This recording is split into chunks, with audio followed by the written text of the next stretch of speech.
We are live. Thank you, Devin. Welcome. We'll call to order the January 25th, 2021 meeting of the Tecumseh Board of Education. Please rise for the Pledge of Allegiance, led by Mr. Greg Lewis.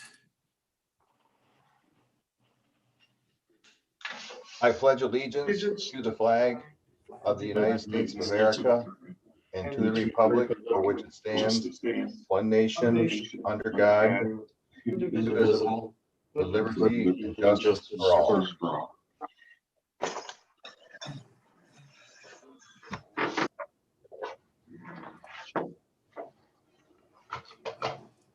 Thank you, Greg. First thing on the agenda, or on the pre-agenda, is good news. Community Learning Connections is here. Let me get them into the meeting.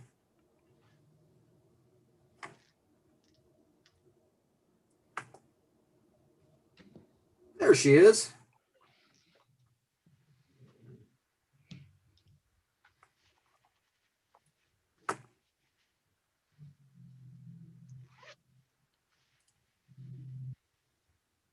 You're muted. Is it my turn? It is your turn. Good evening. Oh, sorry about that. I just got let in there. My apologies. Hi, Heather Perez here from Community Learning Connections. How is everyone? Good. Fine. Thank you. All right, well, I'll get going here. I want to start by thanking TPS. Community Learning Connections has been in partnership with TPS for over 26 years now. And you currently provide us in-kind support, free office space, technology, and you help leverage at-risk funds through the state for us. So all of this great stuff that I'm going to talk about, we couldn't do without your support. So thank you very much. I'm actually at the high school in my new office here and really like it. So thank you. Just to kind of remind people, we work with TPS administration staff, teachers, and parents, as well as students. And we use data and we identify areas of need within our district, and then we leverage community support around those needs. We have focus areas, including the provision of basic needs, student and family supports, mentoring, improving the school climate, and post-secondary success.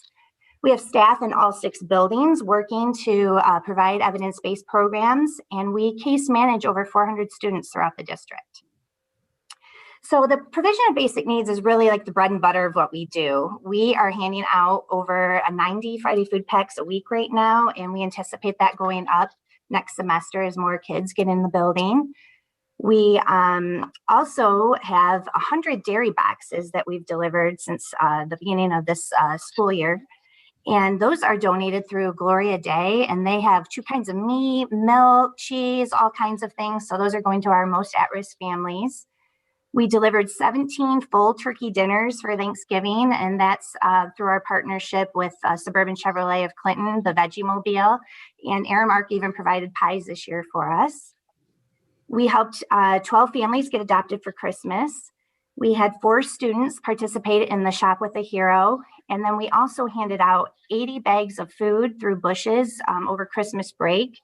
There were 28 $40 gift cards from Meijer that the Compass staff raised $1,000 with their Gene Week, so we could purchase those for families.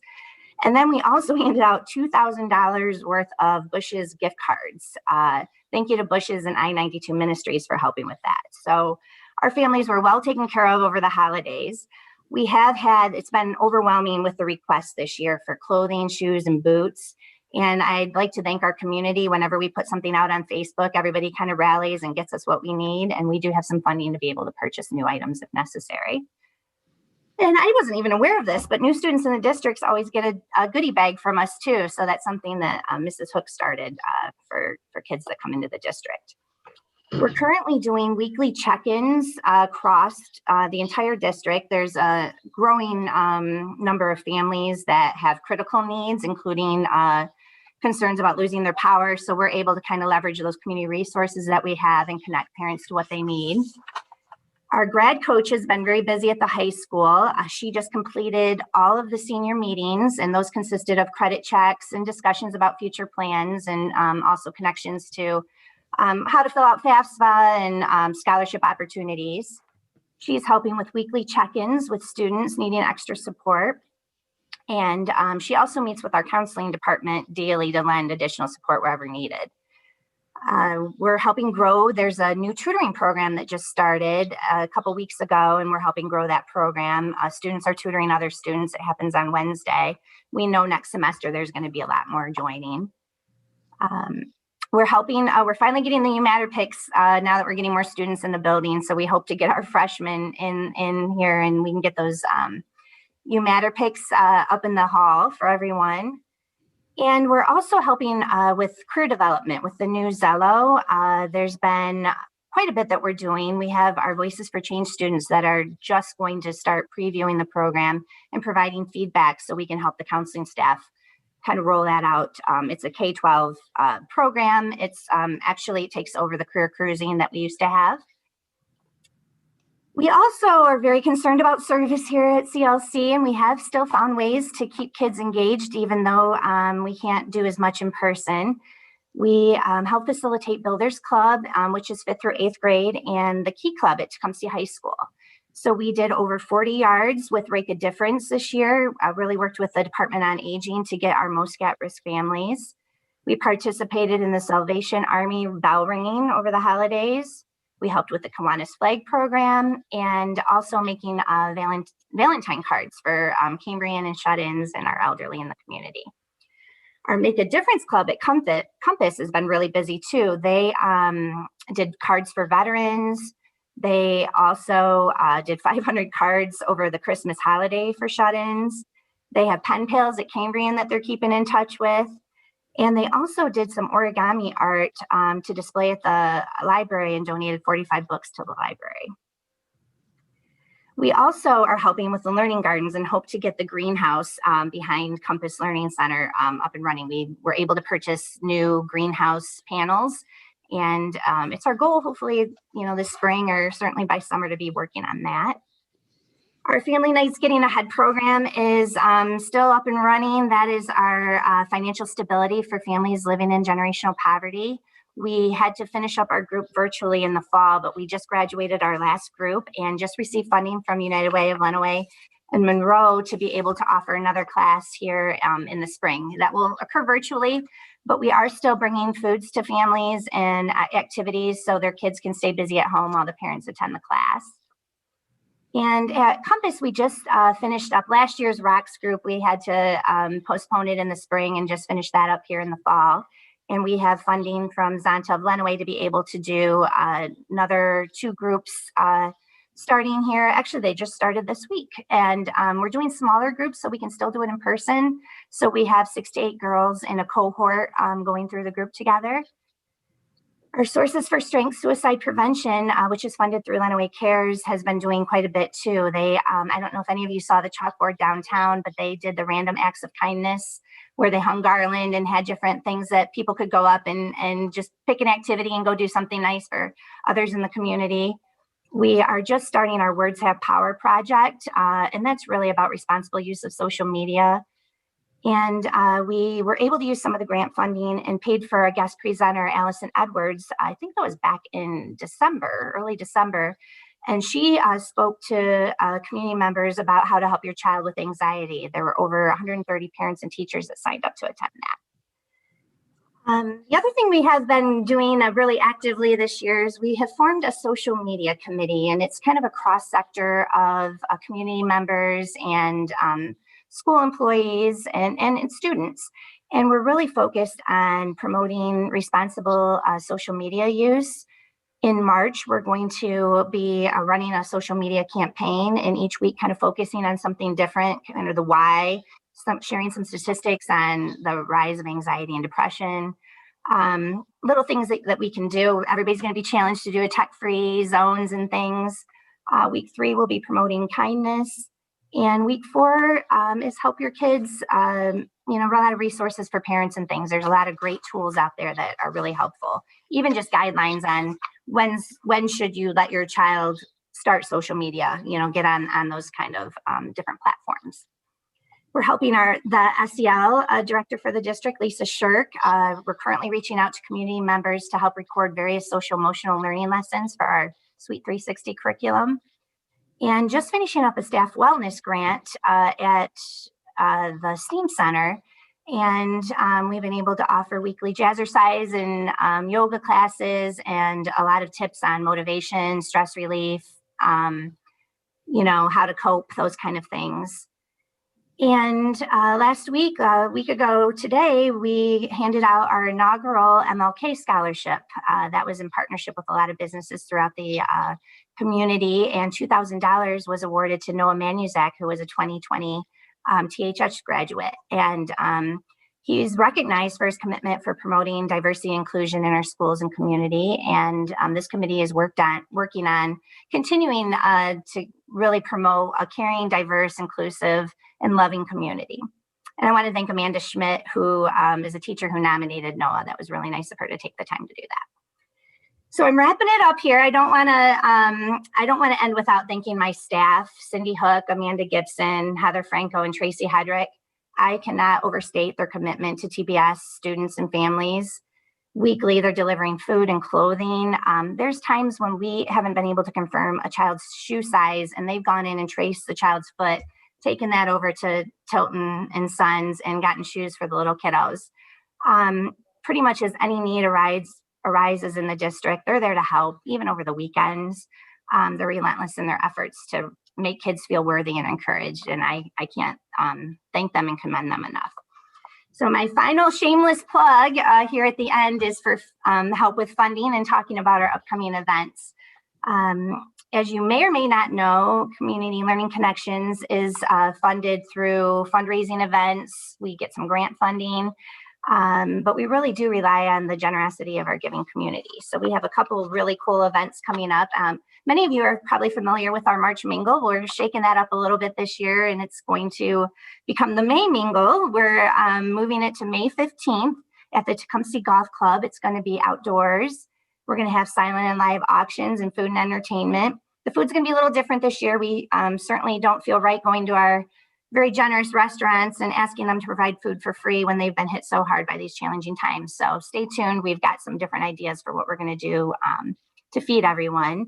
And then we have our 8th annual CLC golf outing, which will also be at the Tecumseh Golf Club, and that's on September 24th. So I hope those of you out there that are watching and listening will consider attending one of those events and supporting our organization. Thank you very much. You're doing an excellent job, even through the year of 2020. You've kept hammering away, and you're doing an excellent job supporting the community and students. Thank you.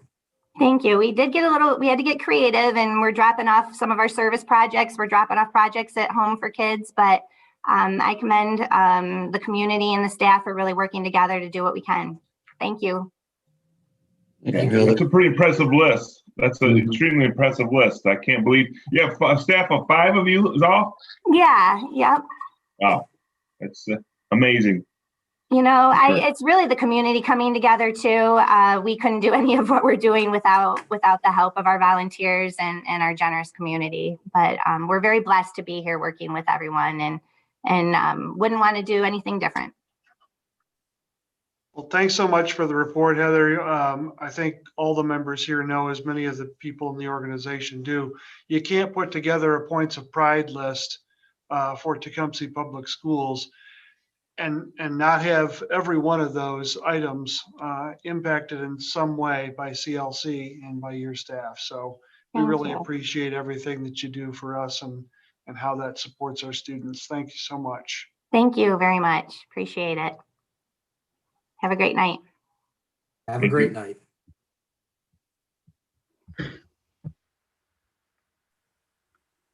All right. Next up is our public comment on agenda items. No one has contacted us about speaking, so we'll move right on to our agenda. For the agenda, I have 2 items that the chair would like to add. So I move to add 2 items to the agenda. First, discussion and action regarding an LSCA resolution. And second, both discussion and action regarding power of attorney for an IRS dispute, longstanding IRS dispute, I guess. Both those items are discussion and agenda. Can I get support for that motion, please? Or discussion and action? I apologize. Support. Motion and Second. support. All right, we have support. Amending the agenda to add those two items. Roll call vote. Becky? Aye. Tim? Aye. Suzanne? Aye. Greg? Aye. Tony? Aye. Chair votes aye. Both items are added to the agenda. Could I get a motion to approve the agenda as revised? So moved. Second. Second. Okay. I'm going to give Becky and I think Tony was the first one on the second there. Roll call vote. Becky? Aye. Tim? Aye. Suzanne? Aye. Greg? Aye. Tony? Aye. The chair votes aye. Agenda is approved as revised. First item on the agenda is the Budget Committee report. Ms. Brooks? So the budget was asked to review some information we had been provided for how COVID funds were spent. The committee did review it and we were satisfied with what was presented to us. And we did put a resolution on the agenda to sum that up. All right, there was not a full Budget Committee meeting, correct? Correct. We were asked to look over some information and see anything further. And we felt that we had everything we needed to make that resolution. All right. Thank you very much. Scheduled reports. Rick, did we have any scheduled reports tonight? We don't have anything on the list tonight, no.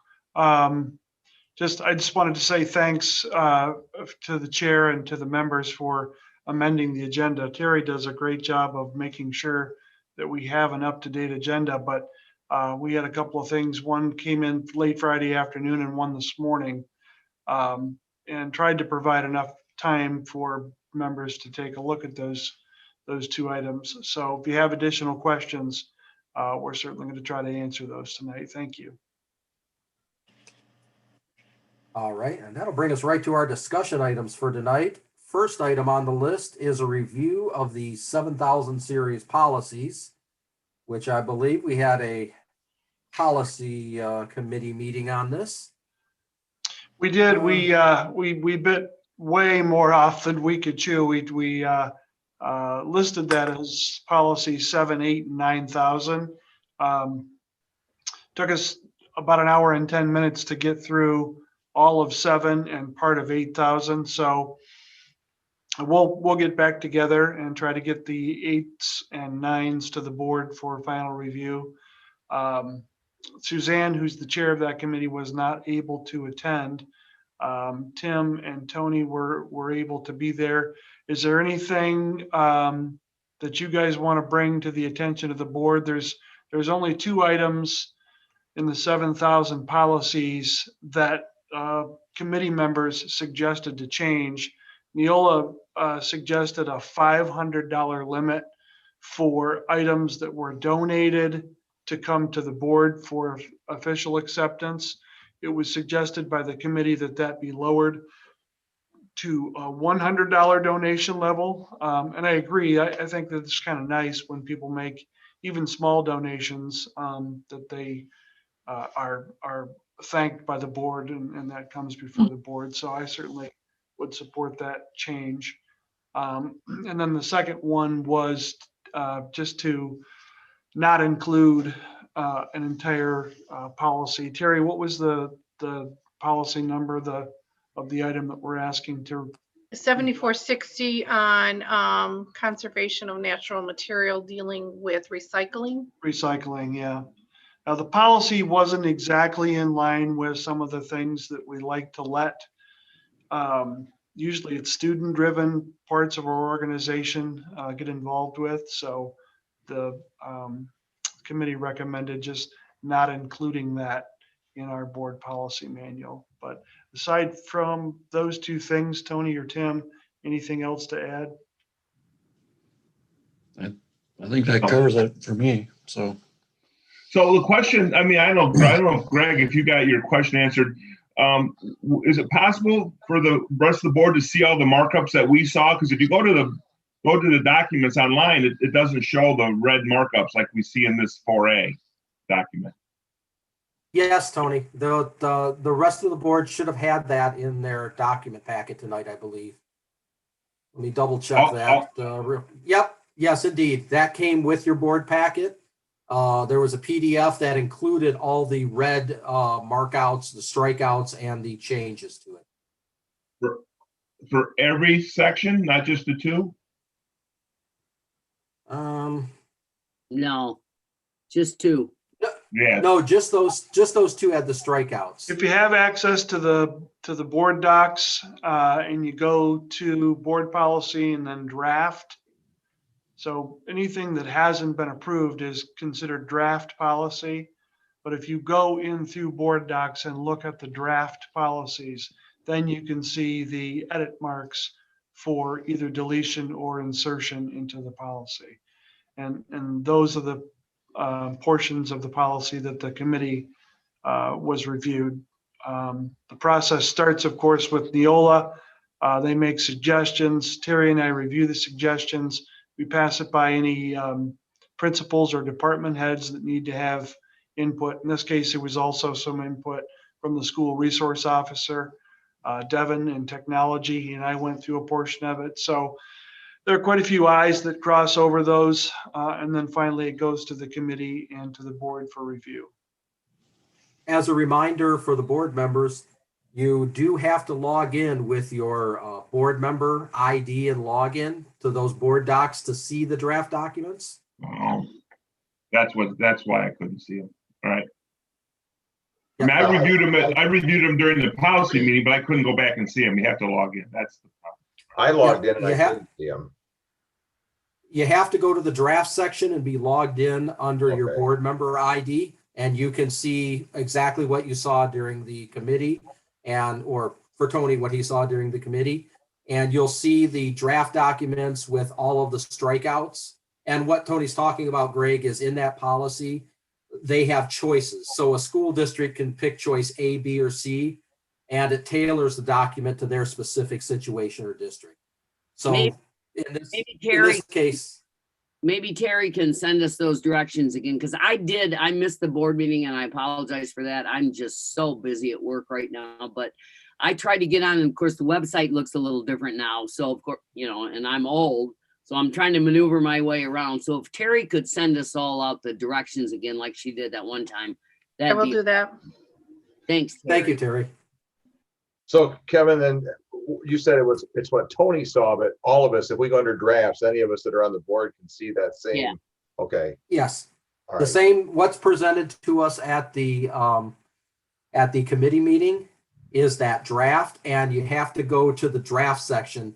We can go over this. Terry will get out the login information, and we'll get together and make sure that you can find the drafts to this for the future policy revisions. Okay? Yep. Any other discussion about the policies or the recommended changes? All right. That's going to move us on to our second discussion item, which is the baseball field dedication and naming. Let's see, did we have documents for that? One of the items that is in the 7,000 series deals with commemoration and naming of school facilities. So this comes right on the heels of what you will be asked to approve tonight. And there's two parts of that policy. One is commemoration and one is naming rights. Naming rights really has to do with sponsorships. If we decided that we wanted Pepsi to sponsor our softball field, they would be able to make a proposal to do that. But commemoration is really what is being talked about for this particular issue. And I had Terry put that specific policy in front of you in the agenda so that in the packet, so that you could see what it says. It says from time to time, Board of Education may wish to commemorate a school or district facility by means of a plaque or naming a facility after a person or some other honor. The commemoration should be reserved for individuals who've made a significant contribution to the enhancement of education generally, or the district in particular, or the well-being of the district, community, state, or nation. So that's what you'll have to consider tonight. You had the request from the Tecumseh graduates and heard the story of Derek Nahabedian and his contribution to that team. And then you can apply this language to decide if that's something that the board wants to do. If I may interject, it is on for action next time unless the board prefers to do that tonight. So, Right, both the approving the policy and the naming question are not things that have to be decided tonight if you don't want to. All right, was there discussion regarding the commemorative naming of the field then? We've really not done this before, or have we? One of the things that the board asked me to find out is if there was anybody who could remember a time when it was requested that something be commemorated and that the board turned them down.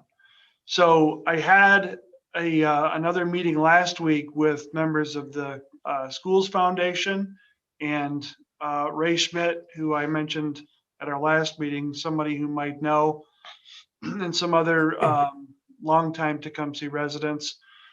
That's really the best research that I could do. And they could not remember a time when anything had been requested to be named and wasn't named for someone, but they also said that those requests have been fairly rare.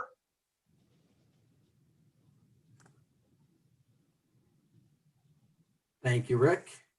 Any other questions, comments, concerns? Have we heard it all from other than the night that the people the team came and talked to us? Have we heard from any other members of the community about this? Not through any channels in the central office, no. What advantage is it for them or us or both, or either or, to do this? Do they put up a sign? Do they raise donations? Yeah, they're all planning to fund whatever costs this may be. That they would like to create a plaque that would probably be attached to the back screen at that field so that you could see it from the fan side of the field. And then they want to have a ceremony commemorating their state runner-up finished 40 years ago. And at that time, they would ask to have the field officially named Naha Field after their teammate who passed away recently. What would that change as far as what we do? Would we change anything to call it Naha Field, or what? The board would just have to make a resolution identifying that field as Naha Field. Doesn't cost us any money, or? It really doesn't. Nope. The board speaks through its minutes, so it would be there for posterity to realize that in 2021, the board saw fit to commemorate that field for one of the team members. Okay, I would also back any kind of fundraiser they would do to upgrade the facility in any way, shape, or form that fits in with our plan to upgrade facilities. You know, Mhm. it raise money during the, the dedication. I don't know. We've Yeah. never done this The before. only fundraising they mentioned was wanting to establish a scholarship fund for Right. that individual's children, which the board, can certainly support, but doesn't have to dedicate any funding. All right. Thank you. And I would like to add that if Pepsi would like to sponsor one of our fields for 7 figures, we are all ears. Right. Yeah. I'll wear Pepsi blue all over town if they want to do that. I'll even drink Pepsi. You would after that. Okay, that brings us to the LSCA resolution, which just hit our inboxes. I believe everyone should have received it in their emails, correct? Yes. Okay. And I think it was self-explanatory. Rick, do you want to piggyback on that resolution email that we received? Yeah, you've probably read through it as much as I have. Basically, we're just, as county superintendents coming together to try to regain some local control over many of the decisions. Certainly, COVID-19 decisions are not easy to make. It really does rule just about everything that we do at central office every day. So not to minimize it at all, but the state of Michigan is a large place. And to say that one area is as negatively impacted as others, it's just a really hard thing to understand. So the superintendents are asking all of the boards in the county to consider this resolution, establishing many of those decisions as a local decision. Truly just sending the message or voicing our opinion that our local district is significantly different than, say, Detroit or Lansing or Omer, Michigan. Right. Every district is unique, and those blanket directives, if they get a little bit too involved in the day-to-day business, they could have negative impacts right next to those positive impacts they intended. Right. So I'm suggesting that this is a resolution that the board basically says that, we're asking for more local control on all of the issues that are listed there. So I guess my question is, why now? We've been in COVID since March. We've been in COVID protocol since March. Why now?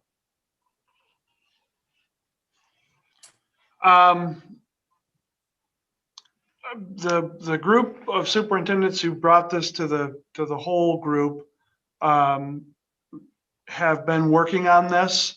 I don't know how long, but the most recent extension of some of the decision making has finally brought their cause forward, and I'm in support of it. So I don't know exactly why or what sparked it now, but I do know that it's been in the works and that we've talked about it since before the holidays. Well, and I'd have to remember, we've never dealt with this before. So there had to be a time frame, I'm sure that was a learning curve of how much do you let the state take over and how much do you retain?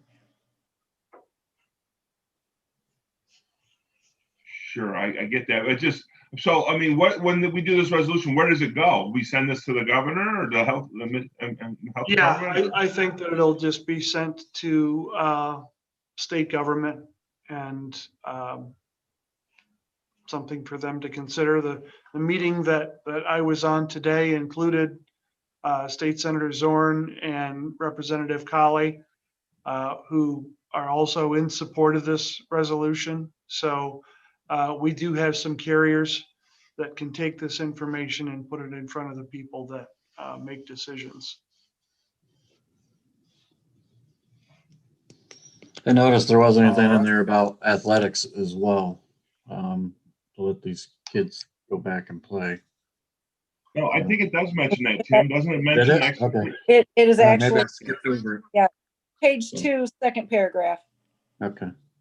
All right. Yeah, Yeah, it talks about choir and everything. I mean, theater education. Right. Yeah. All of as we all know, there are many reasons that kids get excited for school, but not the least of which is the activities that you would consider to be life activities. Some of the things that through music and theater and athletics that will be something that kids will enjoy for the rest of their lives. So that's mentioned in there as well. It's something they need right now. I mean, sitting Yeah. at home doing nothing. These kids need some kind of outlet right now. So Yeah. I'll give I see Tim it an with amen my- on that one. Yeah. I see think it with kids my are kid- definitely. I see it with my granddaughter who's a kindergartner. I was there this weekend and she kept telling me that, I gotta get out of this house, Papa. Even a 6-year-old is struggling with it right now. Not to mention And I think that's- 6-year-olds that are trying to teach the 6-year-olds. That's a little tough too. Yeah. I think the timing of it, maybe because we're coming up, I think this current order is going to take us through into March. That's the 1-year point for this in March, right? So I think that we're finally to the point that a year of this and the orders every month and such they're wearing thin, and we've got to get our kids back to as close as we can get to normal, get them back into activities and groups, and we can manage it. We've shown that what we've done in the classroom is managed it very well, and by extension, we should be able to manage extracurricular activities or group activities. I think that's really the good motivation for getting this done now. Hey, better now than later. So. All right, any further discussion on the LSCA resolution? All right, next resolution is a power of attorney. Everyone received that letter from our legal counsel, correct?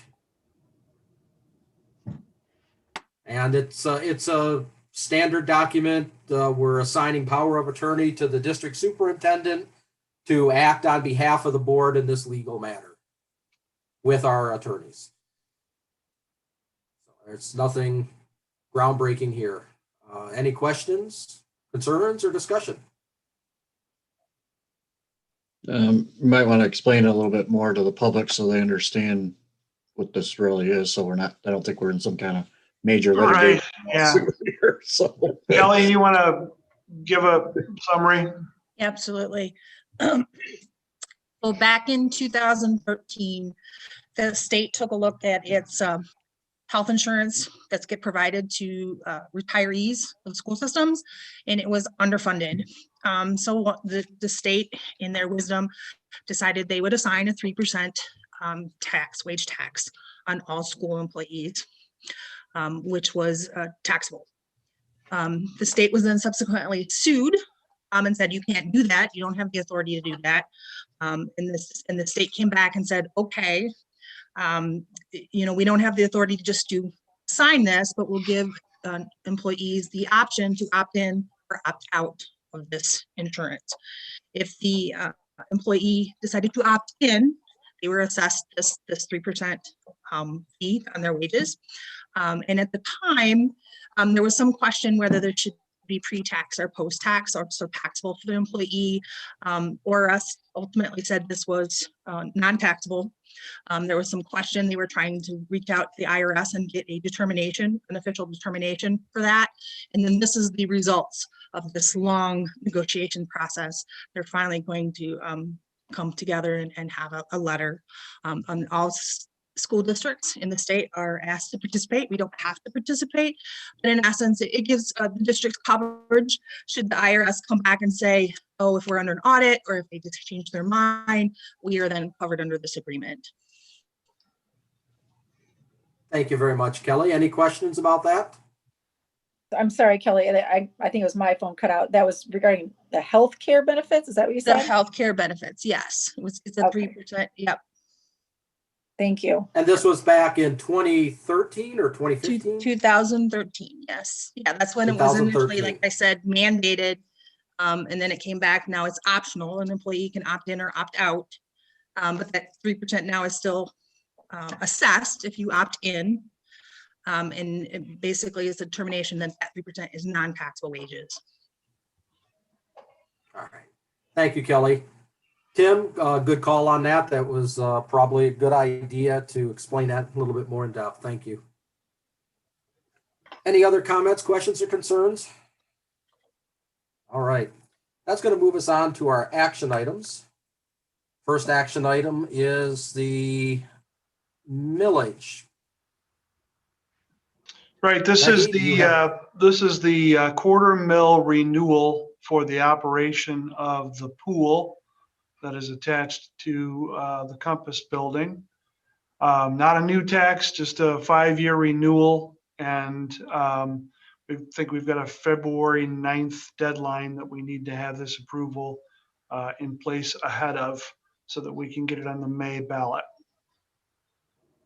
Thank you, Rick. Becky, do you have the motion? And you're muted, Becky, muted. I do have a motion. This is for a special election for Tuesday, May 4th. Is that the one you were talking about, Rick? Correct. Okay, you gave a different date, so I was making sure I have the right one. February 9th is just the deadline that we have to have it filed with the clerk. Okay, that makes sense. I hereby move to approve the resolution prepared by True and Law Firm to call a special election on Tuesday, May 4th, 2021 for a millage renewal proposal to provide funds to operate a system of public recreation and playgrounds with dates as established for this purpose. Further administration is directed to comply with all requirements of submitting documentation for this purpose. Is there support? Support. Thank you, Suzanne. Any discussion? All right, roll call vote. Becky? Aye. Tim? Aye. Suzanne? Aye. Greg? Aye. Tony? Aye. The chair votes aye. Resolution is made unanimously, or I'm sorry. Yes, the resolution is made unanimously. Next action item, continuity of learning plan. Ms. I Brooks? move to approve the continuation of the district's extended continuity of learning plan for the month of January 2021 as presented, which was originally approved by the Board of Education in September 2020, and further acknowledge the district's pupil count process, which provides for two-way communication with students. The board also directs administration to post and submit said plan as required by MDE. Is there support? Support. Thank you, Tony. Any questions, discussion? All right. Just roll remind call the vote. board that we're continuing all 3 phases of our continuity of learning plan. We have face-to-face, distance learning, and virtual academy. The only tweaks that we've made recently in the second semester, we are going to be offering every other Wednesday in 7th and 8th grade as a virtual Wednesday. The staff from both of those grade levels have concerns about the amount of time and contact they have with the distance learning kids, and would like to increase that by having those Wednesdays available for either individual small group or whole group additional support for those individuals. Kids who are face-to-face will still be able to come into the building if that is something that the family needs, and we will supervise and feed and give them a place to work on our Wi-Fi. But that's not really a change in the continuity of learning plan. We're continuing face-to-face and distance, but just making that small schedule change. Thank you, Rick. Any other discussion? All right, roll call vote. Becky, Aye. Tim, Aye. Suzanne, Aye. Greg, Aye.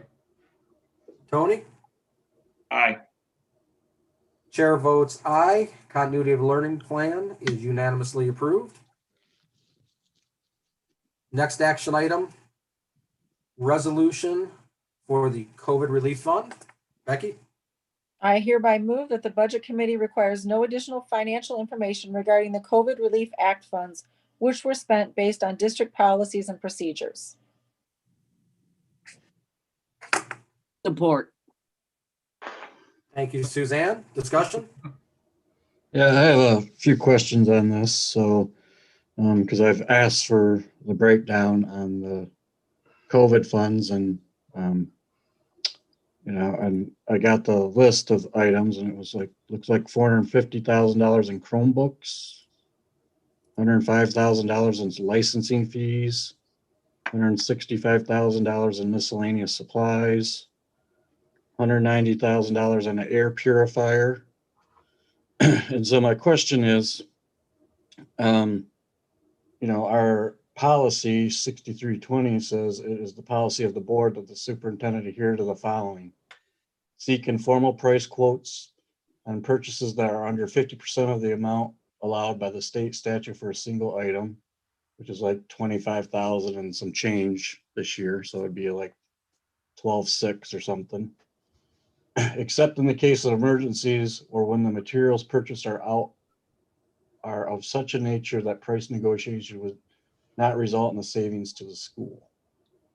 Now I know that a couple people have said that we've been under an emergency order, but when I think of an emergency, I think of, the ceiling's leaking, the roof's going to collapse. We need to hurry up and get something fixed. And I just want to make sure that we're following our procedures, that we did get multiple quotes on these items, and so forth. And Was the again, Budget Committee's understanding? excuse me, I'm talking. What? And I haven't been provided any of that material that I've asked for. So Are you I done think now? it's our duty as elected board officials to make sure that we are adhering to our board policies. And this is not where I wanted to have to bring this up at. I tried to do it the right way, but then the budget committee decided that they don't want to share any information. So this is where we're at.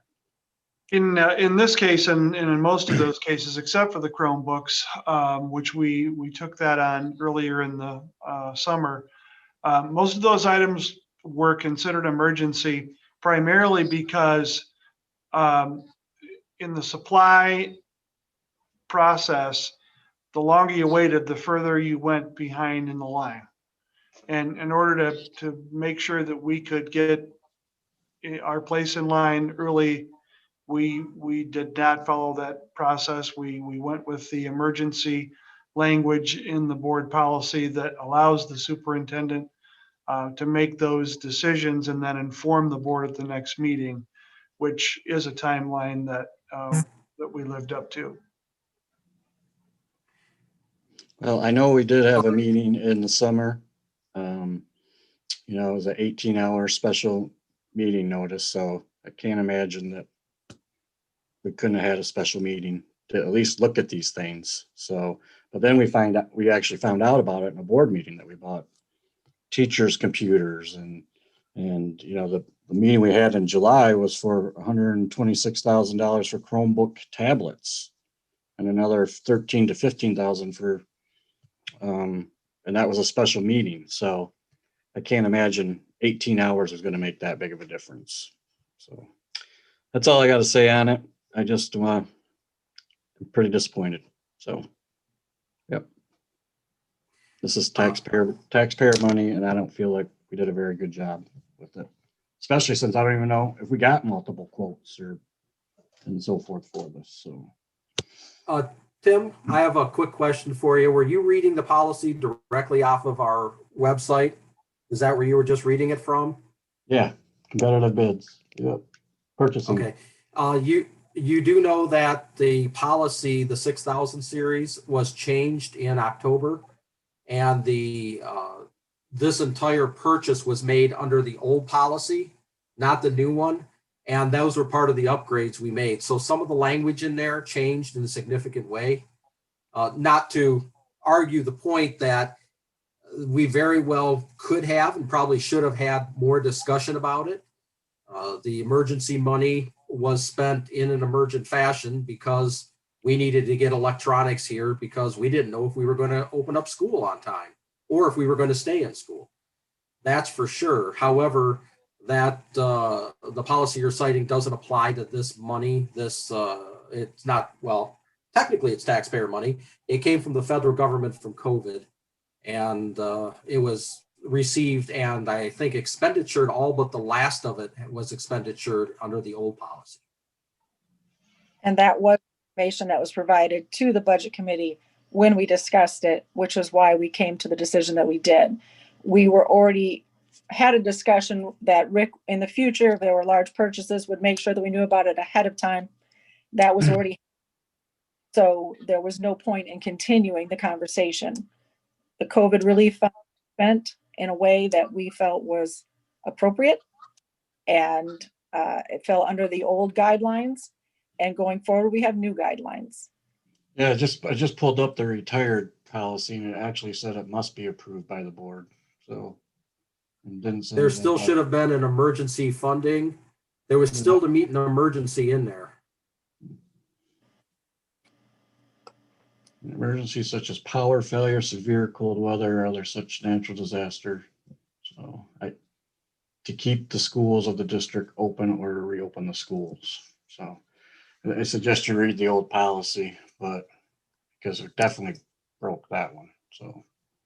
Well, I don't think we broke it. I think that I do. COVID very well qualified in the natural disaster. In this case, a pandemic is certainly a natural disaster. And it was necessary to have electronics here to give the students one-on-one. So they would have that so we could keep school open and they could learn however much they were going to get if they had to be at home on September, 15th or whatever day we were looking at for the first benchmark.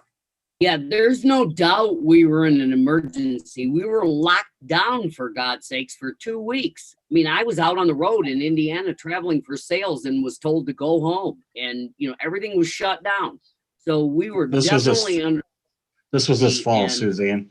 Don't interrupt me like you don't interrupt other people.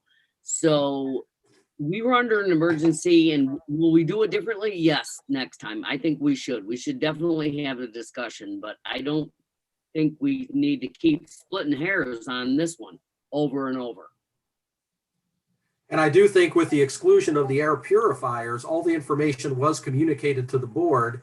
I think that in the future for the next pandemic, we will certainly have some experience behind us and be able to communicate it in a more organized fashion. And I think in a more efficient fashion. And the air purifier situation has already been addressed. And I don't anticipate that happening again. And with the new policy and moving forward with this experience, I don't anticipate any issues with spending pandemic money again. In fact, the next batch of pandemic funds is, I don't remember when it's due, but there's a longer period to spend it. And it's going through committee, a special committee, just to highlight where we need to spend that. And within the confines of the grant. Is it a grant officially, Kelly? Yes, it is officially Thank a you. federal grant. Mhm. Okay. Kevin, is the committee a Tecumseh committee or a state committee? You Tecumseh. referenced. It is, yes, the committee will be assembled specifically, or it will go to a committee specifically to address, we have this grant, this pandemic funding. It can be used for this. We have to use it by this. And we'll bring in technology, facilities, and find out where we can best spend that money to support our needs and the students' needs. and then it'll be brought to the board, and the board will approve or veto the expenditures that are brought to it. So this is the first I've heard. So is the committee already formed? This is the first I've heard of this committee.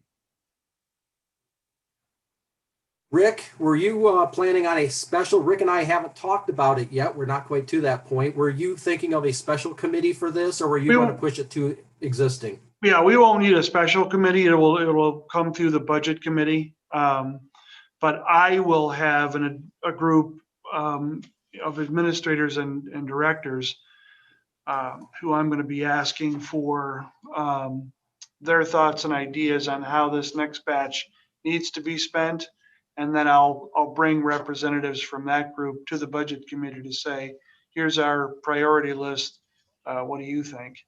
And, you know, Tim makes a fair point. We did things this summer and fall in a fashion that we have never done them in response to circumstances that we've never behaved under before. As a result of that, you know, I know better, so now I can do better, and have pledged to the board to do that. We'll make sure that this process with the new COVID relief funding is more thoughtful and follows the process more closely. And I will say that definitely, if there was anything about handling the pandemic that we screwed up, I'm glad it was the efficiency and the organization and communication in the administration or the financial end of it. Because in school, I think functionally from students, teachers, administrators, that part we didn't screw up. I think even with that steep learning curve, we handled that outstandingly, I think is how we handled it. So if this is the end of it, that we stumbled on and dropped the ball a couple of times, I'm okay with that. You know, going forward, we now know how to handle it. We've got some new ground rules in place to handle the next batch of grants, and we'll put this in the rearview mirror and move forward.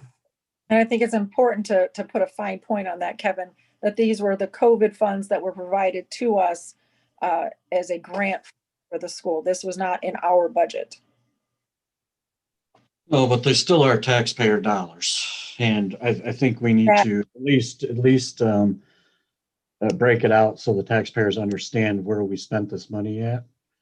Because, you know, in the future years, we're not going to have this money. And we're not going to be able to afford all this licensing and so forth. We're not going to have it. And, you know, supposedly there's another big stimulus coming, but after that, I imagine it's over because, you know, this COVID is going to go away and we're not going to have government printing money left and right and giving it out like it's free. So, but I think this needs to be listed out. So at least people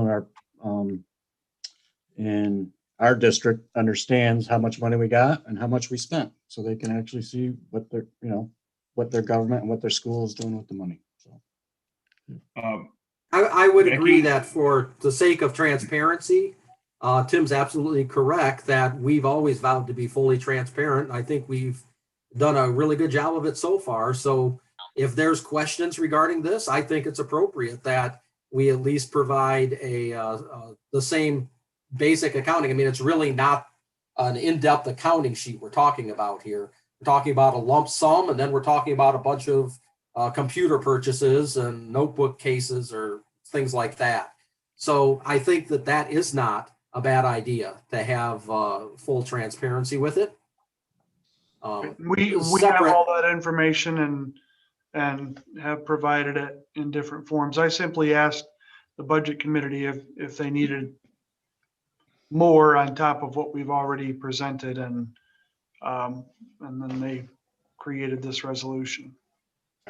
So just to Becky, I don't want to speak out of turn. You're the chairman of the budget committee, but I wanted to bring up for everyone, both on the board and in the public, that we have discussed this and we've kind of made some guidelines, correct? I mean, about how this is handled and you know, it's okay if I speak to that, Becky? I mean, yeah.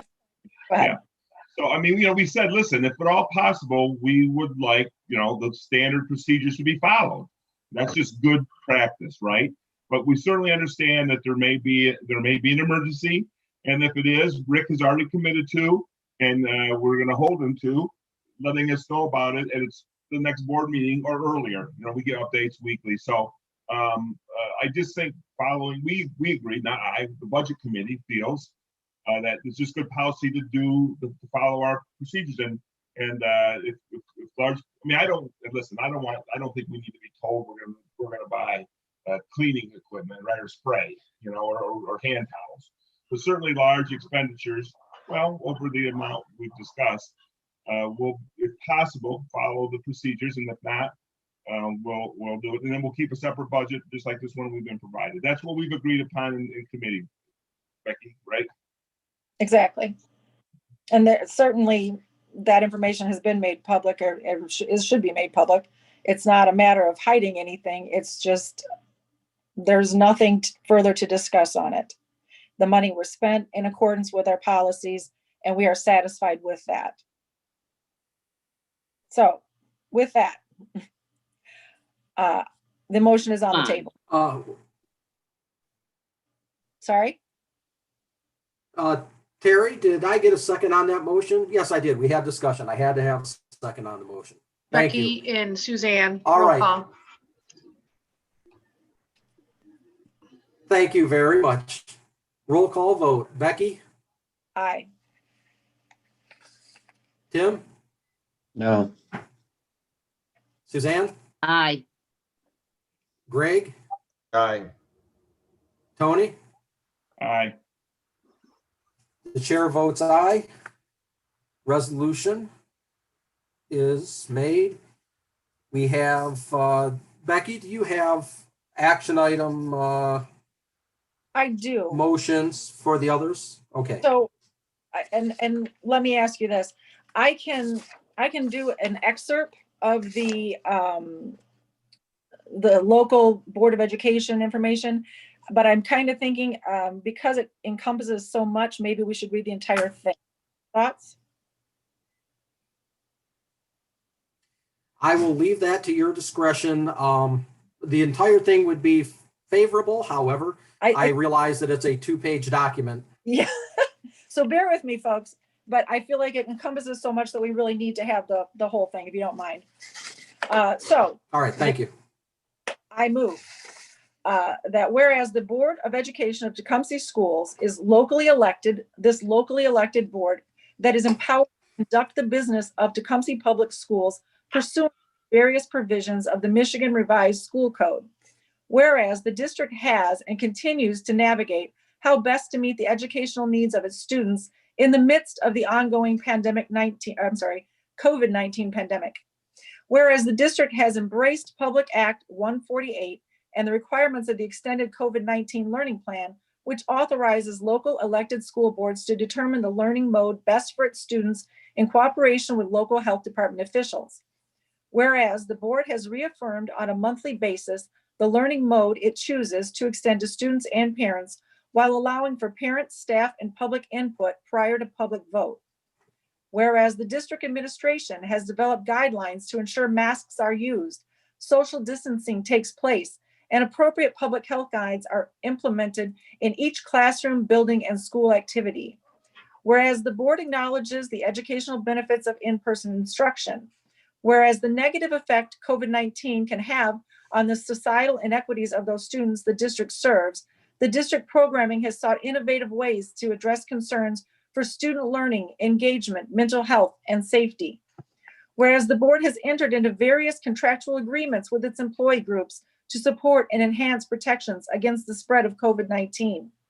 Whereas the district, with input from teachers, staff, parents, medical professionals, and students, has safely operated with 93 days of in-person instruction at the K-8 level for the 2021 school year.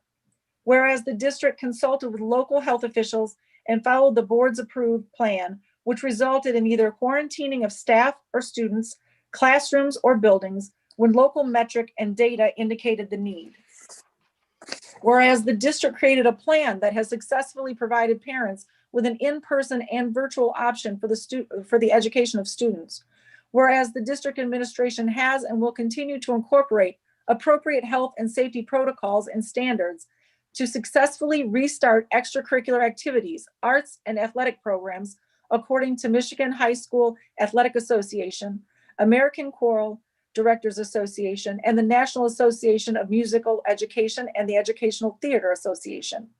Whereas the board seeks to have the director of the Michigan Department of Health and Human Services lift any and all restrictions on K-12 education to allow the board to execute its plan in accordance with Public Act 148, to provide in-person instruction and programs that are approved by the locally elected board. Whereas one-size-fits-all approach to COVID-19 does not reflect the individual and unique strengths in a district that locally elected Board of Education can achieve within their community. Now, therefore, be it resolved by the locally elected Board of Education of Tecumseh Public Schools, we seek to have the authority in the opening and operation of the district's programs and schools in the midst of the COVID-19 pandemic in accordance with the requirements of Public Act 148, and not have its authority rest in an office, board, or individual outside of the elected Tecumseh Public Board of Education. I second that. All righty. Roll call vote. Becky? Aye. Tim? Aye. Suzanne? Aye. Greg? Aye. Tony? Aye. Chair votes aye. Resolution is made. Last action item. Power of attorney. Becky, do you have? Go ahead. Assign Richard Hildley to act as the attorney in fact regarding the IRS agreement pertaining to the agreement regarding healthcare benefits for TPS employees.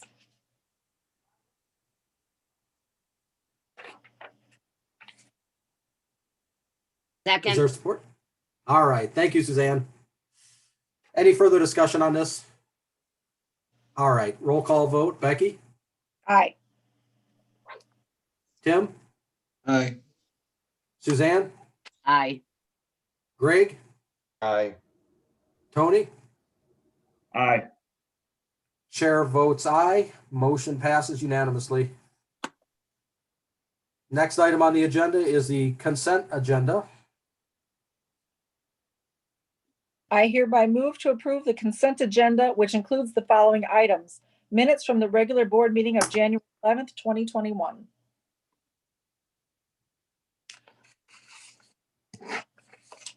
Second. Thank you, Tony.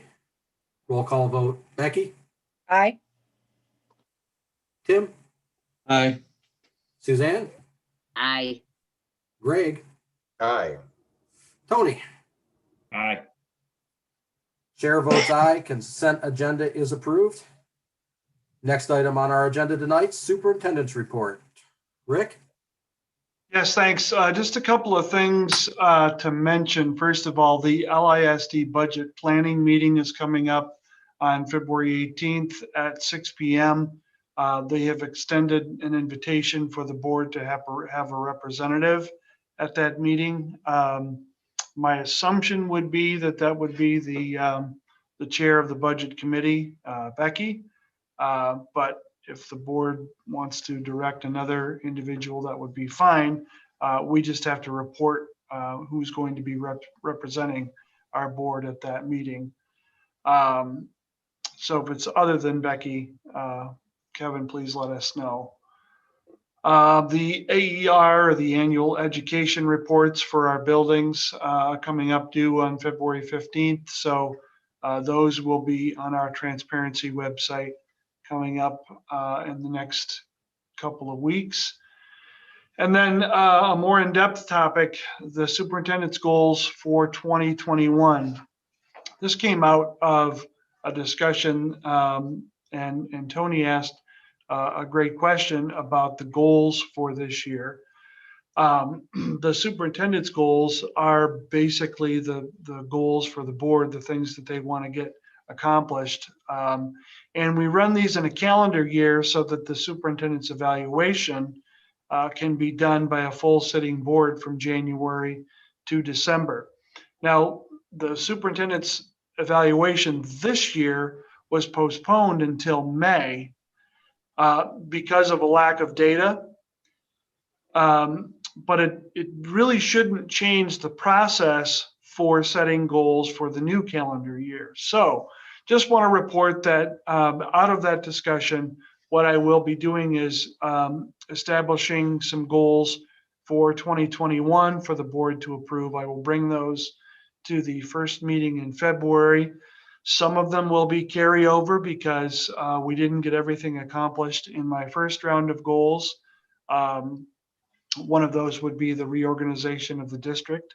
So I'll continue to work on the reorganization in 2021. So I'll bring those forward for the board's approval at the next meeting. And then we will have some things for the board to be getting reports on and hearing the progress about throughout the calendar year of 2021. We've sort of stopped talking about the goals that I set last year, put off the evaluation, and it'll come up again in May. So now it's time to move on to a new set of goals, even if some of them are carried over from the previous year. So thank you, Tony, for asking that question, and we'll start that process at the next meeting. Thank you, Rick. Item scheduled for next agenda. We're going to have some good news, whatever it may be, it'll be good. Discussion items, we'll have the 2021 and 2022 School of Choice documents ready for K through 4 and above. Action items will be the 7,000 policies, resolution regarding the commemorative baseball field renaming. And I'm sure we'll have more on the agenda. Brings us to public comment on open topics. We had no one sign up for public comment tonight, which will bring us to the board member comments and discussion. Item of discussion, I have sent a training report to everybody for the board, which has our individual transcripts on it. We have lost a lot of our training time and our board member education time to COVID.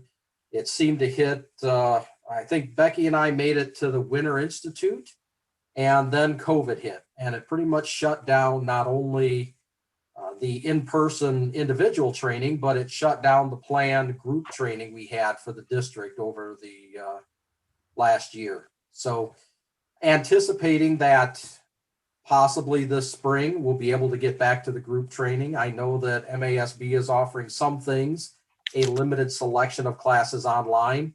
Tony and Greg took some online. They are the classes, unfortunately, I think, Tony and Greg, you could verify this, but I think they were pre-recorded, you said, or were they with a group live? Ours was live group. Okay. Well, they offer both. They offer both. They offer some that are pre-recorded. The one we've already taken was a live webinar. So they offer both options. Okay. We have So some that the were going ones- to be recorded. Okay. Obviously, or maybe not obviously, but having been to the training, I think the group forum during the education classes is probably as beneficial as the information you get with the training itself. Probably varies for the class, but honestly, I would encourage everyone to look at your transcripts. And if there are individual classes that you can pick up, whether it be in a group setting or pick them up on demand, pre-recorded, to please do so we can get back on our training regimen. Hopefully, I was taking a look at it. I think there's some classes that we could schedule in district for spring. Unfortunately, I'm held hostage just like everybody else. So as soon as those classes become available and we get word, I'll try to get them scheduled. But I think we can get that back on back on track. And also, being a new year, as Rick has mentioned, and Tony was discussing with Rick and I at the agenda meeting, it's time to set some goals for the district, the 1 year goals, I guess. District planning, what needs to get done, what each individual board member would like to see done. Put those thoughts together over the next couple weeks, and probably as a discussion item, we're going to try to put together an outline of what our goals are as a district for the next year. And that's all I've got for board member comments and discussion. Any other? I guess I would like to say that I think as a new year beginning and setting new goals, that we should have a board retreat that lasts a couple hours, or sometimes we would do it for a half a day and have a little lunch and just all talk. And you know, it's open to the public, but people don't usually show up. So it's usually just, you know, all of us discussing things openly. All right, not a bad plan. I'm sorry, I stepped on somebody there. Who was talking? That was me again. Oh, okay. Sorry. Well, have you done that in the past? Yeah, we used to do board retreats a lot in the past. Like once a year. It would be like a longer, it was just about goals and direction of the school and different ideas about how to track academics and different ways you want to learn how to maybe drag the trades back into the schools, and just different ideas. You just bounce off each other and kind of come up with a plan, but it was more like a brainstorming thing. Yeah, that's the A word that I spitball. was getting ready to say. Yeah, you Spitball like- session, whiteboarding. Yeah. So that's what I've kind of got in mind because of COVID, of course. All of us getting together for a retreat personally, you know, one-on-one in meet space is probably not going to happen anytime soon. So I'd like to get that process underway at the next meeting, so we can start to get those spitballs out there and maybe get some things whiteboarded so we can move forward with getting our goals set before summer gets here. Yes. So I'm a big goals guy, so sooner rather than later. Well, I think something we could set a goal for right now is to make sure we have graduation on the football field this year. I don't think we're gonna be able to have it inside, but I don't see why we couldn't have it on the football field. And I think that should be a goal for these kids, to be able to do it on the football field. Whether we gotta raise money, I know people don't like chairs on the field and blah, blah, blah, but if we gotta raise money to buy plywood or whatever we've gotta do to make that happen, I think we need to do that. And I don't know where prom stands or anything, Rick, if you know anything about that, but if you can maybe give us some little news for these seniors.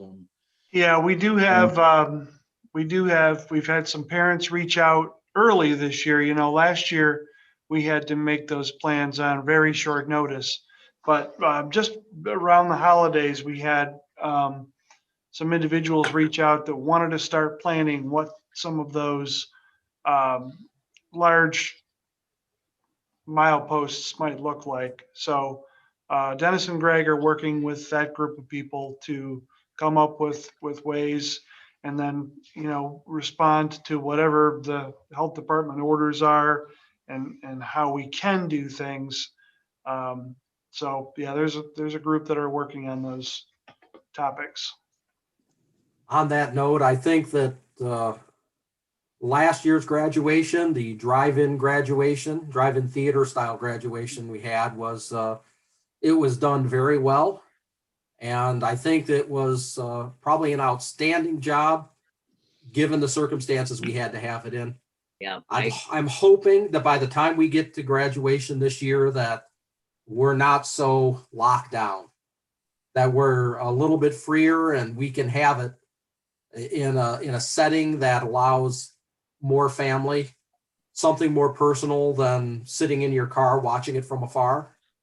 Whether it be the football field, whether we can actually have it inside, that remains to be seen. But I think we need to get it as close to what it has been in the past, back to normal as possible. Right. That's for sure. I like that goal. A large group in-person graduation is a nice goal. All right. Any other board member comments or discussion? Yeah, I have a couple things, as always. The first thing I want to do, I want to, I don't know, I mean, we did have an individual that Linda Hensley, who won all state honors in swimming a weekend or so ago. I want to congratulate her. I don't know how the board usually handles that, but I think she needs to get recognized for that. She was 3rd and 6th in her event, so I want to congratulate her, and I'm sure the board would share in that her efforts. Congratulating her. The second item I had is I just saw it on our Facebook page today. There was a trade school webinar, I guess, on Thursday the 28th. If all of you remember during when I was running for school board, the trades are really important to me. So I guess this is more for hopefully there's parents watching out there. That I mean, I think trades are a great place for a lot of students these days, and it's a great option. And I want to make you aware that there is a virtual meeting on Thursday. And please, if your child is at all interested, please RSVP for that. You can see that on the Tecumseh Public Schools webpage. And I'm sure if they can't find it, Rick, if they contact your office or Terry, they could help them get signed up for that. Okay, good. And as it relates to the fall sports, yeah, fall sports just wrapped up finally with playing in the state football playoffs on Friday and Saturday. So normally we would have a report from the athletic director on fall sports. So we can add that as a good news item, as you mentioned, with our athlete who made all state in swimming. Thank you, You done, Rick. Tony? He's You being finished, quiet. Tony? I think he's don't wanna- done. I don't want to butt in, Tony. Are you finished? Oh yeah, I'm done. Yeah, sorry. Yep. Okay. One of the things Tim said earlier, and it kind of falls in with our own, that LSCA or LCSA, whichever that email we got this afternoon. When we talk about we want control at the lowest level with our district, the one thing that I really think would help would be to have more budgeting type items that are possibly available on the website, or they're spelled out better when we have our board meetings. And the reason I feel that way is I went through the district as an employee for 27 years. And, you know, I'd always see the first thing that got cut when the budget got tight, which was periodically, and Rick went through it too, 6-8 years, you know, the budget would go up and then it'd come down. When the first thing we would cut would be athletics. It's 3% of the budget. So you can only cut so much of that as an example. And then when I got selected by, let's see, 1, 2, 3, 4 of you invited me to come in and be an interim superintendent, that was a real eye opener. And I had no idea what the cost is of Chromebooks and running Chromebooks. Licensing fees. I didn't have anything to do with that at the time, but licensing fees just so kids can learn online is an expense. Building a tech department is an expense.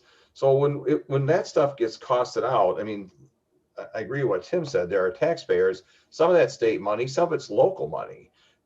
Regardless of where it comes from, I'm just not sure. And probably 80 or 90% of our parents don't really care. They just want to see the whole budget balanced and it works. When you look at the expense involved with that, I think that'd be an eye opener for people to see, for those who want to see it. Again, the fact that I hadn't seen it would have been my own fault because I just didn't get that involved. But it's pretty staggering. And it's not just that, I'm not just picking on technology, but when you, I mean, I was just shocked when I looked at the cost that went into Chromebook repair, a technology department, 6 zillion copies being made all the time. We have 2 ways here to build our budget. Get more students here. That's the ideal way. And then streamline our operations so they're as cost effective as they can be. And I think, you know, when you have people in the community that look at that, good suggestions can come from people in our community who work in businesses or for companies or their CPAs or what have you, where they can take a look at that and say, you know, maybe this is something you could work on. And I think we need to draw on that support from the people we have here that do want to get involved, because I agree. You know, government at the lowest level is the most effective, because we just saw a big example of how the higher up the food chain you go, it's not necessarily so smooth and effective. So we need to employ that at this level. The end. Thank you, Greg. Yeah, there's a lot of staggering costs that people don't even consider. I don't know how much we spent last year on toilet paper, but I'm sure it would cause a few heart attacks in town. All those little things add up, that's for sure. You know, and when you look at people don't really realize that Chromebook that they can buy for $150 might not be the same Chromebook that they're getting from school. And then the school has to have that licensing for the Chromebook, the software. It all definitely adds up.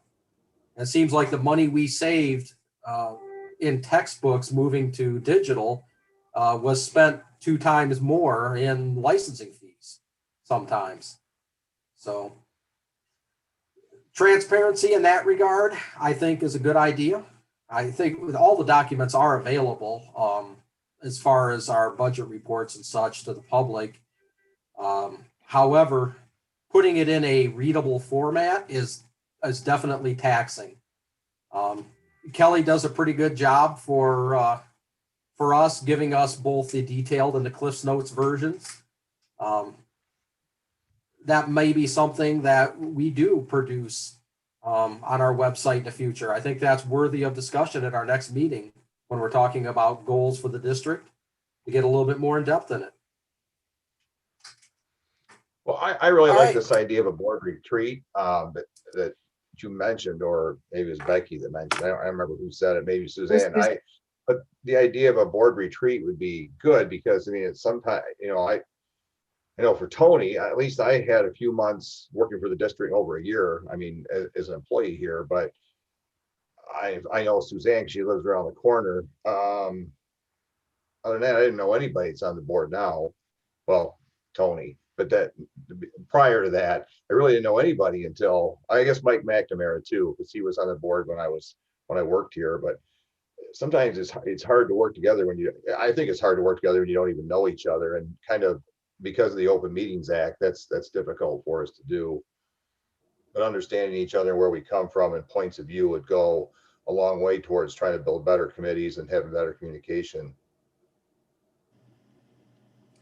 Absolutely. And really what we're doing right now and what we're talking about starting next week is taking the place of the board retreats or the team building exercises from the MASB. Those are part of the group classes that they offer at the MASB, is specifically to build a better team. And that, unfortunately, is one of the classes or a couple of the classes that we as a group missed out on last year because of COVID. That's for sure. It would help us build shorter board meetings as well.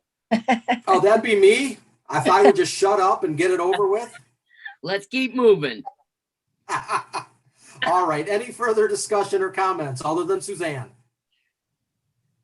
All right. Looks like the time is now 8:30. Can I get a motion to adjourn? So moved. Support. All in favor, say aye. Aye. Aye. The meeting is adjourned. Thank you, everyone. Have a great night.